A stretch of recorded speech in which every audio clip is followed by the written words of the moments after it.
Right now, immigration and customs enforcement officers are facing a 1,200% increase in assaults, a 3,200% increase in vehicle rammings, and an 8,000% increase in death threats. ICE agents are faithfully enforcing federal law to protect the safety. Walking out here, somebody sent me a photo of a CNN headline about what happened in Minneapolis. And this is the headline, I'm just going to read it. Outrage after ICE officer kills U.S. citizen in Minneapolis. Well, that's one way to put it, and that is the way that many people in the corporate media have put this attack over the last 24 hours. And I say attack very, very intentionally, because this was an attack on federal law enforcement. This was an attack on law and order. This was an attack on the American people. What that headline leaves out is the fact that that very ICE officer nearly had his life ended, dragged by a car 6 months ago, 33 stitches in his leg. So you think maybe he's a little bit sensitive about somebody ramming him with an automobile? I'm not happy that this woman lost her life. I'm not happy that this woman was there at a protest violating the law by interfering with a law enforcement action. I think that we can all recognize that the best way to turn down the temperature is to tell people to take their concerns about immigration policy to the ballot box. Stop assaulting and stop inciting violence against our law enforcement officers. That's the best way to take down the temperature. The way to take down the temperature is to stop it. Have your debates about policy. Attack me. Attack the President of the United States. Don't attack our law enforcement officers. They are trying to do the job the American people demanded that they do. They are not policy actors. They are enforcing the law. They should be treated with a modicum of dignity and respect. Good afternoon, everybody. Let me be clear.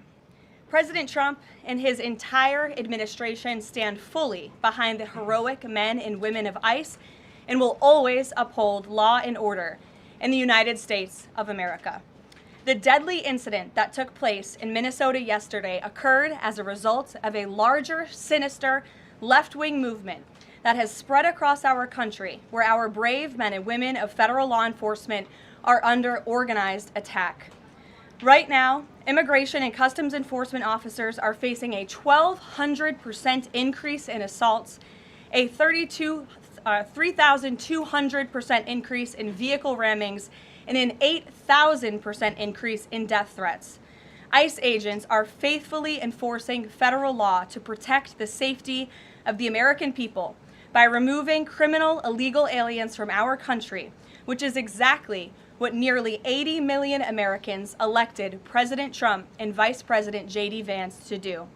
Radicals in the Democrat Party are furious over this. They don't want our border secured or criminal illegal aliens being removed. As a result, Democrats are impeding immigration enforcement operations daily, creating extremely heightened and dangerous circumstances that make it nearly impossible for the men and women of law enforcement to simply do their jobs. Democrats are calling to defund federal law enforcement agencies who are protecting public safety, and Democrats are calling to abolish ICE and defund the police. That will never be allowed to happen.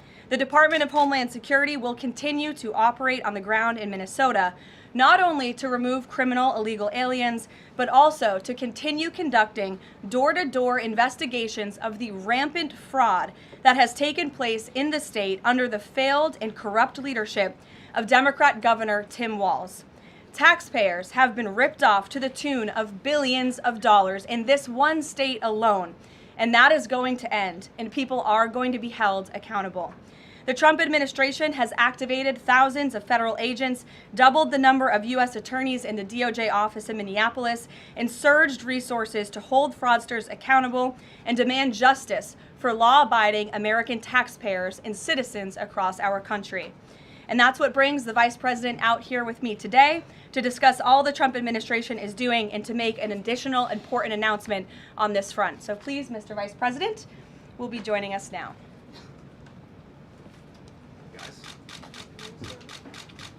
Thank you. Great. Well, good afternoon, everybody. And I want to echo some of what Carolyn said about what we're doing to combat the rampant fraud that exists in our immigration system, thanks to failed politicians and thanks to people who allowed the American taxpayer to be taken advantage of for far too long. I think it's important to understand why this matters to the American people. I am a father of 3 young kids, a lot of kids, a lot of people in my generation. What is that going on there? Is that normal? Okay. CNN installed this broken camera just to throw me off my game, but it's not going to work. So here's the simple fact here. If you're a young parent struggling to afford childcare in the United States of America, there are programs that we have to make it easier for your kids to get in daycare, for your kids to get in preschool. Those programs should go to American citizens, not be defrauded by Somali immigrants and others. Make it hard for you to get the access to the resources you need. But number 2, making it easier for people who shouldn't even be in this country to fleece the United States and our taxpayers to begin with. We have actually activated a major interagency task force to make it possible to get to the heart of this fraud. We have Department of Agriculture resources that are focused on SNAP fraud so that people who need food benefits can get them, but illegal aliens and other fraudsters don't. We have over 1,500 subpoenas that the Department of Justice has issued to get to the heart of the fraud ring. We've done almost 100 indictments, mostly Somali immigrants, but also a few others. And of course, we're looking in with broad investigatory authority to a number of the instances of wrongdoing that we've seen in Minneapolis. But we also want to expand this. We know that the fraud isn't just happening in Minneapolis, it's also happening in states like Ohio. It's happening in states like California. And so what we're doing in order to help coordinate this remarkable interagency effort from the Trump administration, but also to make sure that we prosecute the bad guys and do it as swiftly and efficiently as possible, is we are creating a new Assistant Attorney General position who will have nationwide jurisdiction over the issue of fraud. Now, of course, that person's efforts will start and focus primarily in Minnesota, but it is going to be a nationwide effort because, unfortunately, the American people have been defrauded in a very nationwide way. I want to thank a couple of people for their cooperation, in particular Pam Bondi, our Attorney General, first of all, for getting a lot of resources to Minneapolis to start to investigate and prosecute this fraud, really at an industrial scale. We've never seen fraud like this in the history of our country. Pam has been doing a great job to get the resources there to uncover it, but importantly, creating a job like this often takes months, sometimes even longer. When we realized that we needed this Associate Attorney General position, Pam got this person up and running in about a week. We're going to make the nomination hopefully in the next few days. We'll obviously let you guys know who that is when we do it. I've talked to Senate Majority Leader John Thune, who has promised me swift confirmation for this official, but this is the person who is going to make sure that we stop defrauding the American people. And here's one final thing I'll say about this. I've heard a lot of people say that we need a special counsel to investigate fraud in the United States of America. I actually agree, and that's what this position does. It has all the benefits, all the resources, all the authority of a special counsel, but with 2 crucial differences. Number 1, it will be run out of the White House under the supervision of me and the President of the United States. And number 2, it's actually constitutionally legitimate. As you guys may know, the special counsel statute has some major constitutional questions. When we get the bad guys, we want to make sure we get them permanently and they don't have some legal technicality they can get out of, which is why we set it up as an Associate Attorney General. I'll take some questions, but I want to make just one final observation here. When I was actually walking out here, somebody sent me a photo of a CNN headline about what happened in Minneapolis. And this is the headline. I'm just going to read it. Outrage after ICE officer kills U.S. citizen in Minneapolis. Well, that's one way to put it, and that is the way that many people in the corporate media have put this attack over the last 24 hours. And I say attack very, very intentionally because this was an attack on federal law enforcement. This was an attack on law and order. This was an attack on the American people. The way that the media, by and large, has reported this story has been an absolute disgrace, and it puts our law enforcement officers at risk every single day. What that headline leaves out is the fact that that very ICE officer nearly had his life ended, dragged by a car 6 months ago, 33 stitches in his leg. So you think maybe he's a little bit sensitive about somebody ramming him with an automobile? What that headline leaves out is that that woman was there to interfere with a legitimate law enforcement operation in the United States of America. What that headline leaves out is that that woman is part of a broader left-wing network to attack, to dox, to assault, and to make it impossible for our ICE officers to do their job. If the media wants to tell the truth, they ought to tell the truth that a group of left-wing radicals have been working tirelessly, sometimes using domestic terror techniques to try to make it impossible for the President of the United States to do what the American people elected him to do, which is enforce our immigration laws. The President stands with ICE. I stand with ICE. We stand with all of our law enforcement officers. And part of that is recognizing that you people in the media, not everybody in this room, but many people in this room have been lying about this attack. She was trying to ram this guy with her car. He shot back. He defended himself. He's already been seriously wounded in law enforcement operations before, and everybody who's been repeating the lie that this is some innocent woman who was out for a drive in Minneapolis when a law enforcement officer shot at her, you should be ashamed of yourselves. Every single one of you. Questions? Thank you, Mr. Vice President. I wanted to read a quote from Tim Walz earlier today. He said, "When things looked bleak, it was Minnesota's first that held the line for the nation on July 3rd, 1863, and I think we may be in that moment now." Can you comment on his rhetoric and Mayor Jacob Frey and whether they want to see unrest in Minneapolis? Well, that's very tough rhetoric from a guy who just quit because his fraudulent activities have been uncovered. Look, Tim Walz is a joke. His entire administration has been a joke. The idea that he's some sort of freedom fighter, he's not. He's a guy who has enabled fraud and maybe, in fact, has participated in fraud. That's what this new Assistant Attorney General position is going to find out. I don't care what Tim Walz says. I care about getting to the bottom of this fraud for the American people, and I care about enforcing the nation's immigration laws. That's what we're going to stay focused on. Unrelated question here. I mean, Democrats have accused ICE of murder. They've said they're targeting Americans. They've told ICE to get the F out of Minnesota. This is going to stoke the fire against ICE agents, and you're talking about ICE agents right now and being concerned about them. What, if anything, is the administration going to do to make sure these folks are protected during these protests? But also, should DHS sort of revisit their procedures here? I mean, nobody wants to see an American killed. Are there changes that need to be made to make sure something like this doesn't happen again? Look, first of all, of course, nobody wants an American citizen to be killed. This is absolutely a tragedy, but it's a tragedy of the making of the far left. They have radicalized a very small segment of the population, taught them that ICE agents are engaging in wide-scale violation of people's rights. What our ICE officers are doing is deporting the millions of criminal aliens that were let in during the Biden administration. So number one, we have to say, as a matter of leadership, and I would appreciate if the Democrats would join me on this, let's be honest about the fact that we have way too many illegal aliens in this country. Our ICE officers should be supported in doing their job. You're trying to actually marshal the far left lunatic fringe to engage in doxing, to try to make it impossible for them to enforce the law, and in some cases actually to engage in acts of domestic terrorism against our law enforcement officers. When you talk about different plans, different protocols, different policies, I forget exactly how you asked the question. Here's the simple fact. What we're going to do is make it easier for the American people's administration to enforce the American people's law. And that means that Democrats have to stop rallying the mob against legitimate law enforcement operations, and that means that we are going to get tougher, and that's what this AAG position is about. We're going to get tougher at the people who are defrauding the United States by inciting violence against our law enforcement officers. That's one of the things that we're going to do. We've already started that work at the Department of Justice, but we're going to keep on doing it, and this new AAG position is going to kick that into high gear. Vice President Vance, you just suggested that this woman who was killed, Renee Good, is part of a broader left-wing network. Who do you think is behind this broader left-wing network?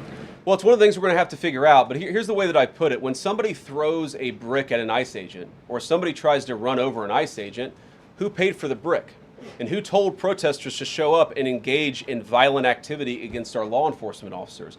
You see, just with this most recent terrible incident in Minneapolis, you see friends of this woman's or other people who are eyewitnesses saying basically that she was there to engage in obstruction of a legitimate law enforcement operation. How did she get there? How did she learn about this? There's an entire network, and frankly, some of the media are participating in it, that is trying to incite violence against our law enforcement officers. It's ridiculous, it's preposterous, and part of our investigatory work is getting to the bottom of it. Who's funding it? Who's supporting it? Who's cheerleading it? And of course, if there's illegal activity related to that, we're going to get to the bottom of that and prosecute it where we can. Vice President, thank you for taking questions. questions today.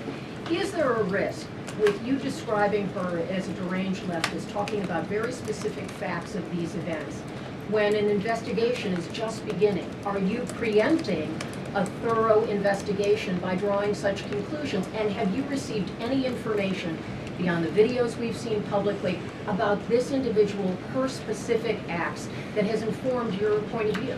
Well, first of all, the Department of Justice is going to investigate this. The Department of Homeland Security is already investigating this. But the simple fact is, what you see is what you get in this case. You have a woman who is trying to obstruct a legitimate law enforcement operation. Nobody debates that.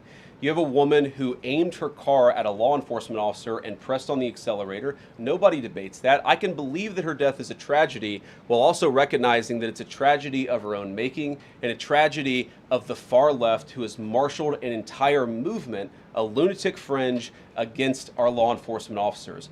I think what is clearly happening here, and it's going to keep on happening unless the Democrats wake up and say, you know what, you don't have to agree with our immigration policies. You don't have to agree with what the president or the vice president believe about immigration enforcement, but why don't you take this to the ballot box? Why don't you vote? Why don't you organize? Instead, what some of them are doing is encouraging people to get violent with our law enforcement officials. It's disgraceful and it's got to stop. Mr. President, Yeah. just to follow up on that question, and again, thank you for taking questions, Mr. Vice President. There's clearly a lot of emotion in Minnesota, across the country, over this incident.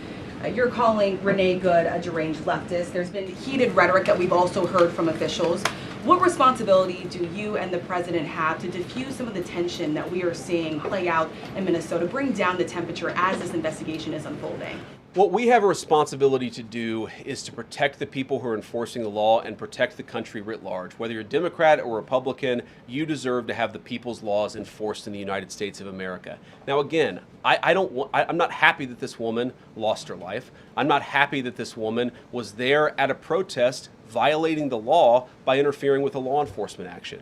I think that we can all recognize that the best way to turn down the temperature is to tell people to take their concerns about immigration policy to the ballot box. Stop assaulting and stop inciting violence against our law enforcement officers. That's the best way to take down the temperature. And we're not going to give in to terrorism on this. And that's exactly what's happening. People trying to antagonize, to commit acts of violence. They throw bricks at them. Sometimes they shoot at them. Sometimes they dox them. Sometimes they go to their place of residence and harass their families. This is classic terrorism. And we cannot say that when a far left fringe is inciting violence against our brave law enforcement officials, that we're no longer going to enforce the law. That's rewarding the very people who are engaged in this garbage. The actual reward that they just got is a new assistant attorney general who is going to prosecute and investigate this stuff even more aggressively than before. Yeah. Thanks for taking my question. So the head of Minnesota's investigations agency says that the U.S. Attorney's Office has essentially cut off the state investigations agency's access to the investigation. What is the precedent for that, and why shouldn't the Minnesota officials on the ground have access and evidence to work on this investigation? First of all, I wish the state officials in Minnesota would investigate why you have so many people who are using their vehicles and other means to actually interfere with a legitimate law enforcement operation. The precedent here is very simple. You have a federal law enforcement official engaging in federal law enforcement action. That's a federal issue. That guy is protected by absolute immunity. He was doing his job. The idea that Tim Walz and a bunch of radicals in Minneapolis are going to go after and make this guy's life miserable because he was doing the job that he was asked to do is preposterous. The unprecedented thing is the idea that a local official can actually prosecute a federal official with absolute immunity. I've never seen anything like that. It would get tossed out by a judge. So what I'd like Minnesota to focus on is the real issue, that they're encouraging people. Minneapolis officials are encouraging people to commit violence against ICE officials. It's ridiculous. It's got to stop. Go ahead. Mr. President, thank you.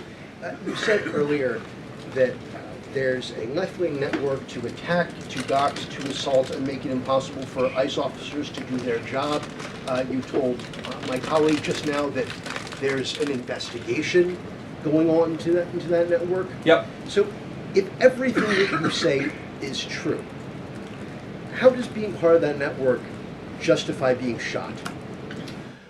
Well, being part of the network doesn't justify being shot, but ramming an ICE officer with your car, that's what justifies being shot. It's not a good thing, by the way, but when you force somebody to engage in self-defense, it's almost a preposterous question. I'm not saying that funding some of this stuff justifies capital punishment. Nobody would suggest that. The reason this woman is dead is because she tried to ram somebody with her car and that guy acted in self-defense. That is why she lost her life, and that is the tragedy. Now, there may be other violations of the law and other penalties that are associated with those violations of the law. For example, if you are funding violence against our law enforcement officers, I'm not a prosecutor. My guess is that's not the sort of thing that earns capital punishment, but it should sure as hell earn you a few years in prison if you're funding the effort to try to assault our law enforcement officers. What is, I'm sorry guys, what's going on here? You guys are meant to report the truth. How have you let yourself become agents of propaganda of a radical fringe that's making it harder for us to enforce our laws? You just asked me a question that presumed that the reason why this woman died is because she was engaged in legitimate protest. She tried to run somebody over with her car, and the guy defended himself when that happened. Next question. The investigation is still ongoing. I said next question. Mr. Vice President, I mean, you presumably watched the video yourself. There's not the slightest doubt in your mind, having viewed it, that the victim, you still believe that she deliberately tried to ram him despite seeing this video? Look, I don't know what is in a person's heart or in a person's head, and obviously we're not going to get the chance to ask this woman what was going on. What I am certain of is that she violated the law. What I am certain of is that that officer had every reason to think that he was under very serious threat for injury or in fact, his life. What I'm certain of is that she accelerated in a way where she ran into the guy. I don't know what was in her heart and what was in her head, but I know that she violated the law, and I know that officer was acting in self-defense. It raises an interesting point, though. Look, if people want to say that we should have a legitimate debate about, you know, what was she really doing, right? Was she panicking when she drove into this officer, or was she actually trying to ram him? That's a reasonable conversation. What's not reasonable is for so many of you to plaster all over the media that this was an innocent woman and that the ICE agent committed murder, which is what many of you have said explicitly and some of you have said implicitly. That's what I have an objection to. The idea that this was not justified is absurd, and I think everybody knows it in their heart. Yeah. Mr. Vice President, in the green jacket. Taking down the temperature, it seems like political violence is ratcheting up and riots could be around the corner. What steps does the administration have planned to try to unite America? Average people on both political sides are so tired of fighting with each other, and I think all the journalists in this room could agree with me that we don't want to be part of the problem. Do you have any words to unite America? You know, I know you don't want to be a part of the problem, and I think that's true of a lot of you. I'm not sure it's true for everybody, because the reporting over this has been one of the biggest scandals I've ever seen in media. I've never seen a case so misrepresented and misreported when you have a guy who was defending himself and is now being treated as some sort of federal assassin by so many of the people in this room. First of all, let me say about crime. You mentioned violence. One of the things we're proudest about is that you saw violent crime over the last year drop by 20%. Why is that drop by 20%? Is it because we're attacking our law enforcement officers, or is it because we in the administration are empowering our law enforcement officers to enforce the law? I think that's one of the ways you take down the temperature, is you make people feel more secure and safe in their person and property. That's why we care so much about protecting our law enforcement, because it accrues to the benefit of the entire national community. I think that we can absolutely talk about the ways in which, you know, we can lower the temperature by discussing differences in a reasonable and rational way. Again, I'm happy to talk with any congressional Democrat or any of you about our immigration policy, about why I think it's necessary, about why I think it's in the best interest of the country, about why the President of the United States was elected to actually enforce the border for the first time in at least 4 years. So here's the problem. That's not the debate so many people are having. They are actively covering for people who are committing acts of violence against federal law enforcement. It is preposterous. The way to take down the temperature is to stop it. Have your debates about policy. Attack me. Attack the President of the United States. Don't attack our law enforcement officers. They are trying to do the job the American people demanded that they do. They are not policy actors. They are enforcing the law. They should be treated with a modicum of dignity and respect. And the fact that they're not is why incidents like yesterday happened. The one final point I'll make about this is, look, there's a part of me that feels very, very sad for this woman, not just because she lost her life, but because I think she is a victim of left-wing ideology. What young mother shows up and decides they're going to throw their car in front of ICE officers who are enforcing legitimate law? You've got to be a little brainwashed to get to that point to where you're willing not just to protest, that's fine, not peacefully protest, but throw your vehicle in front of legitimate law enforcement officers and drive your car into them. To get to that point, you have to be, I think, radicalized in a very, very sad way. I certainly wish that she hadn't got there. I know there's an ICE officer right now who very much wishes he was not put in the position where he had to fire a gun to defend his own life. Yeah. Thank you, Mr. Vice President. What's your message, following up on that, what's your message to the leaders in Minnesota, the governor of Minnesota, the mayor of Minneapolis, to calm down the situation on the ground, on the streets? What's your message also to those protesters who saw that video in a completely different way than you saw that video? Well, first of all, I think if you watch every angle of that video, there is one angle where if you squint, you can maybe tell yourself that it's not clear what happened. But when you look at all angles of that video, it is very clear that her vehicle went right for the guy. She actually collided with him. And then that's, of course, when he fired his shots. That's obvious, okay? So what I'd say to the protesters is, by all means, protest peacefully, but make this about ideas. Make this about disagreement with our policy. Don't use your protest as a justification or an encouragement for people to go and incite violence and participate in violence against our law enforcement officials. To the people on the ground in Minneapolis, meaning the local officials in Minneapolis from Tim Walz on down, I'd say, look, why can't you just disagree with a given piece of immigration policy without turning law enforcement into the enemy? And think about, for example, a criminal law, where a police officer goes and arrests somebody because they violated a criminal law. If you're mad about that, go and protest the politician who passed that law. Don't attack the police officer who's just doing their job.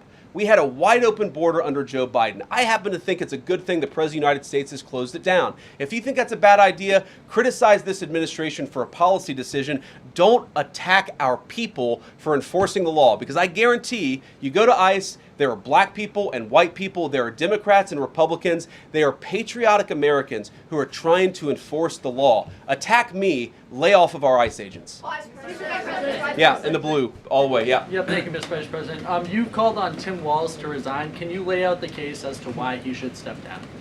Well, look, I think Tim Walz should resign because it's very clear either that he knew about the fraud in Minneapolis, he knew about the welfare fraud, or at the very least he looked the other way. I mean, this is not like Lex Luthor, right? This is not movie villain fraud. This is the lowest IQ possible fraud. This is, we're going to take the absence of kids and set up a daycare center where there are no children, and we're going to call our early childhood education center the Quality Learning Center. By the way, if you can't spell learning, maybe you shouldn't be in early childhood education. But people got rich off of this. We know that there were schools who either had no enrollment or at least they overstated their enrollment. Tim Walz, either it was unbelievable incompetence or he was in on the fraud. That's one of the things we're going to get to the bottom of. Sir. Thank you, Mr. Vice President. Can you explain the difference between this Associate Attorney General and a special counsel? And do you envision this being a permanent position or having more of a limited scope? Well, it's going to be permanent until we get to the bottom of what's going on. So I think it's going to last for at least the remainder of the administration. What's different about it from a special counsel is, if you remember, the Jack Smith case where the special counsel was found unconstitutional, one of the big issues there is that that person was not an appointed person, completely aside from all the other issues, that the person was a lunatic and that the case had no merit. There was a fundamental constitutional issue, which is that he had not been appointed by the president and he had not been confirmed by the United States Senate. An assistant attorney general What that's going to allow us to do is appoint this person, have them confirmed by the Senate. That's one difference. The more substantive difference is that this person is going to be part of a very broad interagency White House that's being led from the President of the United States on down. And that's going to give them the resources, the access to material and information to make this person more effective. I think a lot of people have asked, how are you really going to get to the heart of the fraud? We've been asking ourselves that question for the past couple of months, and we think this is the critical piece at the Department of Justice to really ramp this fraud investigation into high gear. In the red tie, yeah. Vice President Vance, I wanted to ask, what's your message to far leftist agitators who feel emboldened to obstruct ICE activity in Minnesota and around the country? Well, I think they shouldn't feel emboldened because now they have an assistant attorney general who is going to prosecute and investigate their fraud and their violence more aggressively than it has ever been investigated in the United States of America. We are doing so much to try to find the financing networks and the domestic terrorism networks that legitimate this violence, that fund this violence, and that, of course, engage in the violence. These people should not feel emboldened because they have, for the first time, maybe in American history, an administration that is not going to tolerate political violence of any kind from anywhere. Yeah. We are clear today that the entire weight of the federal government is behind these ICE agents and this ICE agent in particular. There is still a federal investigation happening on the ground. Does that mean that they are not looking into this ICE agent at all? They are just focused on the woman who was in the car? What is the investigation if the federal government has already determined that its weight is behind this ICE investigation? So what do you mean? When you say investigation, do you mean investigation of the shooting yesterday or of the fraud that's happening in Minneapolis? Yesterday. Okay, look, DHS, as I understand it, has an investigation already ongoing. I know that other organs of our government are looking at this. So yes, there's certainly an investigation that's happening right now.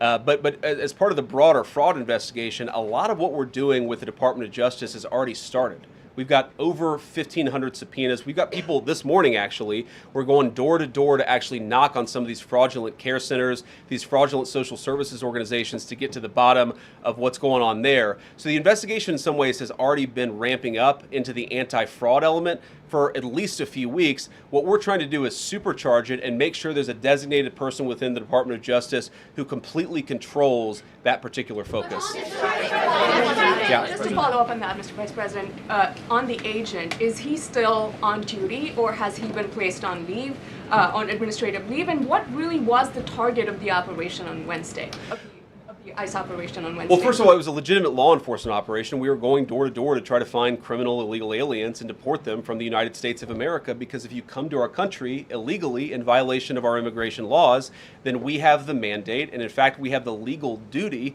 to enforce those immigration laws. Whether he's been placed on administrative leave, I don't know the answer to that question. I'd refer it to the Department of Homeland Security and they can follow up. I will say, look, I would appreciate everybody saying a prayer for that agent. Look, in the past 6 months, he has been hit twice by a motor vehicle. One time, the first time, it led to over 30 stitches and very serious injuries to his legs. This is a guy who's actually done a very, very important job for the United States of America. He's been assaulted, he's been attacked, he's been injured because of it. He deserves a debt of gratitude, and I think the media prejudging and talking about this guy as if he's a murderer is one of the most disgraceful things I've ever seen from the American media. Yeah. Vice President, what is your specific role in the future of Venezuela? And I'm wondering, could you confirm reports that the Director of National Intelligence, Tulsi Gabbard, was kept out of the planning for the operations because of her past concerns about military involvement in Venezuela? So I've heard a couple of things. One, that I was kept out of the planning for the Venezuela operation, that's false. And another, that Tulsi was kept out of the planning for Venezuela operations, that's completely false. Look, we're all part of the same team. And one of the things that is really amazing about that operation is that we kept it very tight to the senior cabinet level officials and related officials in our government. And we kept this operation secret for a very long time. I'm very proud of that. I think it suggests that the team works very well together. Well, looking ahead, what is my role? Look, my role is going to be whatever the president asks me to do. Well, every other day, I'm chairing the meeting that we do on this among White House principals to talk about next steps to try to ensure that Venezuela is stable. And as the president has directed us to do, to ensure that the new Venezuelan government actually listens to the United States and does what the United States needs it to do under our country's best interest. So I'm going to be as involved as the president wants me to be. So far, that's been very involved, and I'll keep on doing that so long as the president asks me to do it. the purple. Yes. Even Mr. beyond the War Powers Sorry, resolution. we'll go purple and then we'll go Thank pink or whatever that is in front. Royal purple. And then beige. All right. Okay. Are there any indications, you talked about the network, are there any indications that the lady who was shot, I know there are different reports from there, her wife said they were new to the area. Are there any indications she may have been a paid agitator, and maybe that there are others that were brought to the area, considering everything that's going on in Minneapolis? I wouldn't say that she was paid. I don't have the evidence to say that one way or the other. What I do know is that she was violating the law. And if you just look at the eyewitness accounts, they were saying she was there to prevent the enforcement of the law. She was trying to obstruct a legitimate law enforcement operation. That much is obviously clear. The rest of it, of course, is part of the reason why we investigate this stuff. Yeah. Mr. Vice President, even beyond the War Powers resolution today, Congress has bucked President Trump on issues like tariffs. Are you concerned that President Trump is losing his grip on Republicans in the Congress, and what are you going to do about it? No, I'm not concerned at all. First of all, we talked to some of the senators who were going to vote the wrong way, in my view, on this resolution today. Much of their argument was based more on a legal technicality than any disagreement in policy. If you look at the people who actually voted, every single one of them have supported the administration's plan. Second of all, as the president, I believe himself has already said, every president, Democrat or Republican, believes the War Powers Act is fundamentally a fake and unconstitutional law. It's not going to change anything about how we conduct foreign policy over the next couple of weeks, the next couple of months, and that'll continue to be how we approach things. Go ahead. President. So we are seeing, regarding Iran, we are seeing the protests in Iran these days. The cities are begging for help from the U.S. and Israel, naming streets in the city after President Trump. It seems there is an opportunity here that may not come again. Will the United States stand by the citizens of Iran? And if Israel decides to strike again the nuclear sites in Iran, is the U.S. expected to take part? Well, look, we certainly stand by anybody who's engaged in peaceful protest, anybody who's trying to exert their rights for free association and to have their voices heard. Obviously, the Iranian regime has a lot of problems. And as the President of the United States has said, the smartest thing for them to have done, it was true 2 months ago, it's true today, is for them to actually have a real negotiation with the United States about what we need to see when it comes to their nuclear program. I'll let the President speak to what we're going to do in the future, but we certainly stand with anybody across the world, including the Iranian people who are advocating for their rights. I'll take just a couple more questions. Yeah, go ahead. Thank you very much, Mr. Vice President.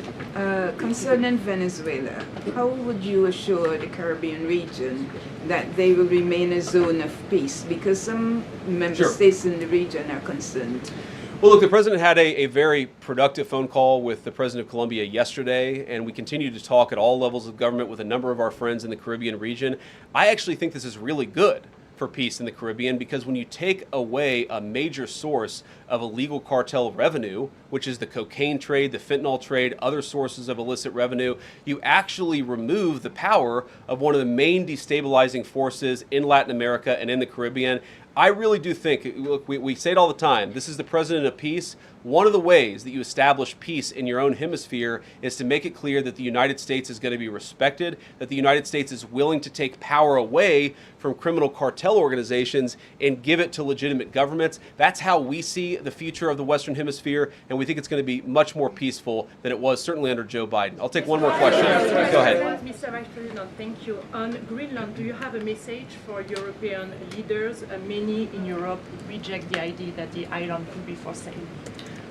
Well, first of all, Secretary Rubio, I believe, is meeting with the leaders of Denmark and Greenland next week, I want to say it is, but maybe it's the week after that.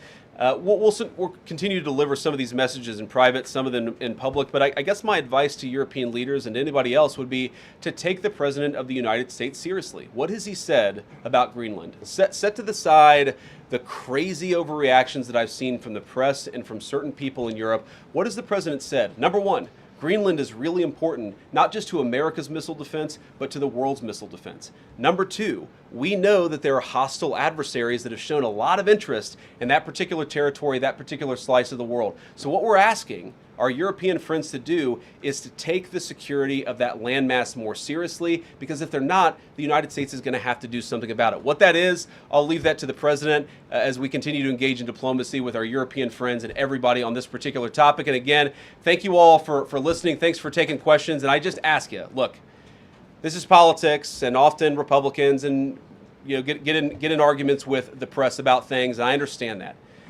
I think it's really irresponsible for you guys to go out there and imply or tell the American people that a guy who defended himself from being rammed by an automobile is guilty of murder. Be a little bit more careful. We're going to talk about toning down the temperature, which I know the president wants to do, and I certainly want to do. One of the ways we tone down the temperature is to have a media that tells the truth. I encourage you all to do that. God bless you. Happy New Year, guys. 影片使用单字说明 Stitch 缝合 Stitch She learned to stitch wounds carefully during emergency training sessions last night. 她在昨晚的紧急训练课程中学会仔细缝合伤口。Doctors stitch small cuts quickly to prevent infection and reduce scarring significantly. 医师会快速缝合小伤口以防感染并明显减少疤痕。Learning to stitch properly requires patience, steady hands, and consistent practice daily. 正确学会缝纫需要耐心、稳定的双手与每日持续练习。Rhetoric 修辞、言辞 Rhetoric The speech relied on emotional rhetoric rather than clear, practical policy details. 这场演说依赖情绪性言辞，而非清楚实际的政策细节。Political rhetoric can inspire voters but also deepen divisions across society today. 政治言辞能激励选民，但今日也可能加深社会分裂。Effective rhetoric balances logic, credibility, and emotion to influence audiences more powerfully. 有效的修辞手法能够平衡逻辑、可信度和情感，从而更有效地影响受众。Derange 使混乱，使精神失常。Derange The explosion seemed to derange his thoughts, leaving him confused afterward completely. 爆炸似乎使他的思绪混乱，之后让他完全困惑。